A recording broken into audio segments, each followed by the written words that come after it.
Shalom, shalom. First and foremost, I want to give all honor, glory, and praises due to Yahweh, Ba'ashem, Yahweh Shai, Ba'ashem, Rakakwadash. Also want to give double honors to the elders and apostles at Great Millstone who teach the truth and sincerity. Also who rule well. Peace and salutations to the hopeful elect that scatter four corners of the earth, which is you so-called Negroes, so-called Latino Hispanics, and also the so-called Native American Indians, the true Israelites and the elect nation that the Lord is dealing with, and no other nation. Okay, so this particular, lesson, we're going to get into the prophecy and the destruction of this place and the vengeance of our Lord, man. Because the Christian church pushed that like vibration. When he returns, it's gonna be all balloons, rainbows, and peace. When it's going to be the opposite. The only ones that's going to be delivered is going to be a small remnant, which is his elect. But we're talking about the point in the destruction for the ones that didn't come to the Lord. Okay. So the first book I want to grab is Matthew 24 and 30. And it reads, "And then shall appear the sign of the Son of Man in heaven, and then shall all the tribes of the earth mourn, and they shall see the Son of Man coming in clouds of heaven with power and great glory."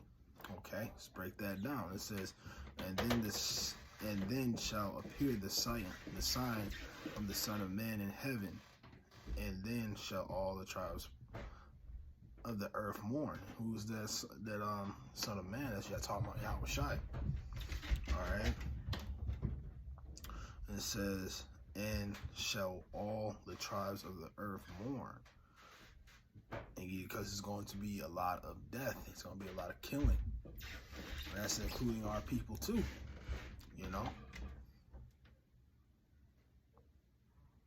It says, and they shall come, the Son of Man coming in clouds of heaven with power and great glory. So he's coming in with them chariots.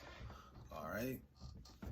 So let's grab some precepts, because like I said, they have this doctrine, and this world is so prideful with the vibration of Christianity and what the world pushes on when he's going to return.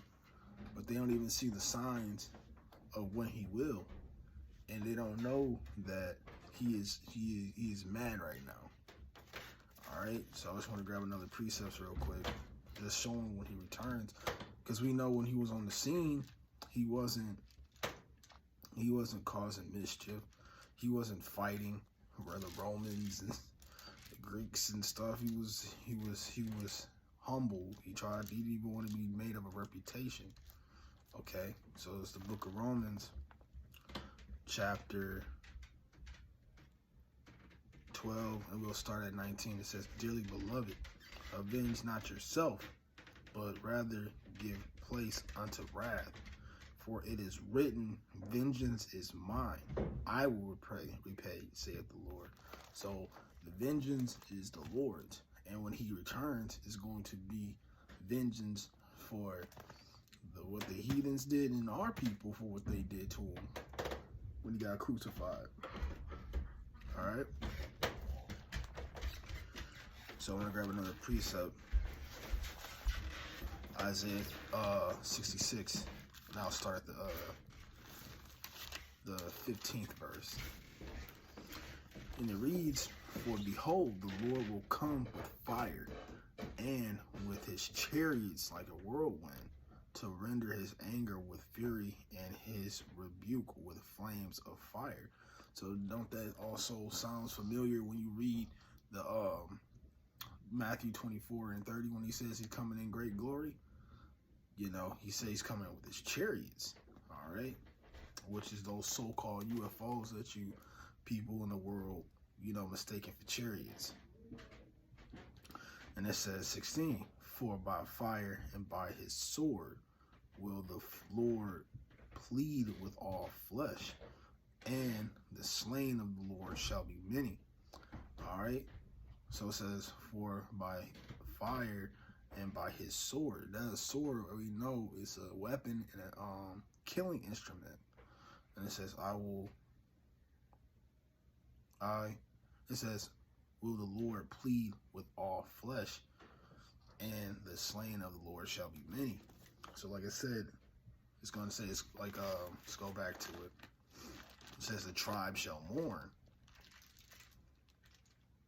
Well, that's talking about everybody, man, that is not of the elect. Okay, and it says, they that sanctify themselves and purify themselves in the gardeners. Oh, I'm sorry, Salaki, I'm going to where the point was in the 16th verse. It says, in the slaying shall be many. All right, let's grab another one. Zechariah. And I also got my notes too. I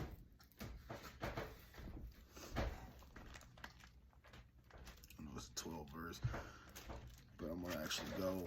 I mean, this is the 12th chapter.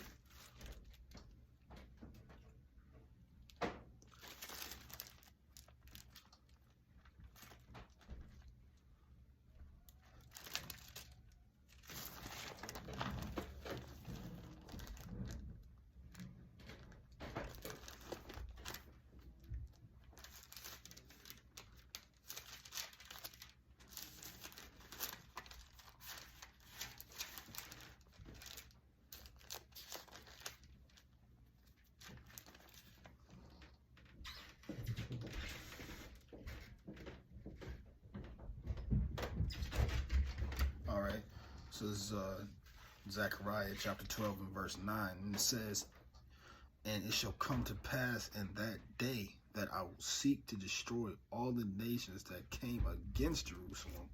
So like I said, these heathens, Esau, Edom, these other nations, they had a hand in our downfall and our captivity. All right, and I will hop down to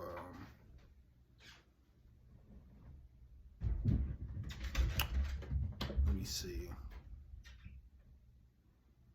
We can start at 11, and it says, in that day shall there be a great mourning in Jerusalem, as the mourning of Hadarim Man in the valley of Medagon, and the land shall mourn every family apart, the family of the house of David apart, and their wives apart, and the family of the house of Nathan apart, and their wives apart, the family of the house of Levite apart, and their wives apart, the family of Shem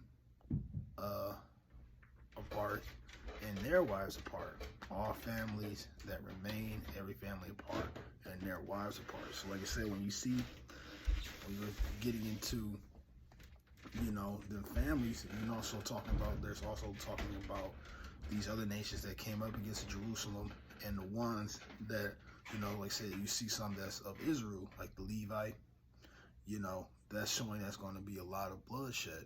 So the Lord isn't coming just to, you know, oh, I'm forgiving all. No, he is here to, you know, to deliver his elect, but also there's going to be a lot of bloodshed.